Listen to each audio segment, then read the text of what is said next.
Speaker గా గడ్డం ప్రసాద్ ఇంతకుముందు చదివిందే. ఇక ఇది అక్బరుద్దీన్ వెనకనే ఉన్నాడు. గొప్ప వ్యక్తి స్పీకర్ అయ్యారు రేవంత్.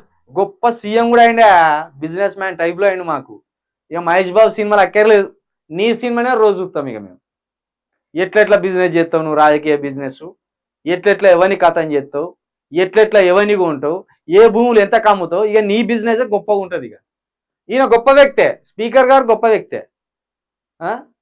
గొప్ప వ్యక్తి స్పీకర్ అయ్యారు రేవంత్. తెలంగాణ ఉద్యమంలో కీలక పాత్ర పోషించారు కేటీఆర్. బెస్ట్ స్పీకర్ గా పేరు తెచ్చుకోవాలి వివేక్ వెంకటస్వామి. సభలో అందరికీ సమయం ఇస్తాం స్పీకర్ ప్రసాద్. కొత్త స్పీకర్ సమక్షంలో బీజేపీ ఎమ్మెల్యేల ప్రమాణం.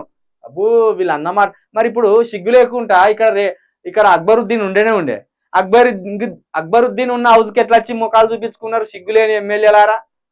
బీజేపీ ఎమ్మెల్యేలు అందరిని అంటలేము మేము. ఇప్పుడు అక్బరుద్దీన్ మొదట ఇట్లా ప్రమాణం స్వీకారం చేయడానికేమో మీకు మనసు రాలే, దాని మతంతో పులిమిన్లు. ముస్లిం స్పీకర్ దగ్గర మేము ప్రమాణం చేస్తామా, ఆయన ఉంటే చేయము అని విద్వేషాన్ని గక్కిండ్లు. మరి ఆయన ముందు చేయకపోతే వెనక చేయనుంటారు, ఇట్లా తిరిగి నీ ముఖం చూడ బుద్ధి అయితే లేదా నీ వెనకకి తిరిగి చేయనుంటారు. మరి ఇప్పుడు ఆయన ముఖం చూసుకుంటేనే ఆడెట్లా ప్రమాణ స్వీకారం చేసిండు. మళ్ళా ఇక్కడ అక్బరుద్దీన్ ఉండే మీ మీ మీ కళ్ళు కనబడ్డాయా లేదా? ఆయనే అక్బరుద్దీన్. బీజేపీ ఎమ్మెల్యేలకు మీకు కళ్ళు కనబడ్డాయా? ఓకే, స్పీకర్ అయిన ఉంటే ఏనన్నారు, మంచిగా ఉన్నది. మరి ఎట్లా ఇదంతా? ఇప్పుడు ప్రతిరోజు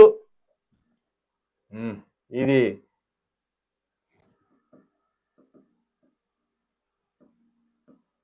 ప్రతిరోజు జరుగుతూ ఉంటాయి, అసెంబ్లీ సమావేశాలు జరుగుతాయి.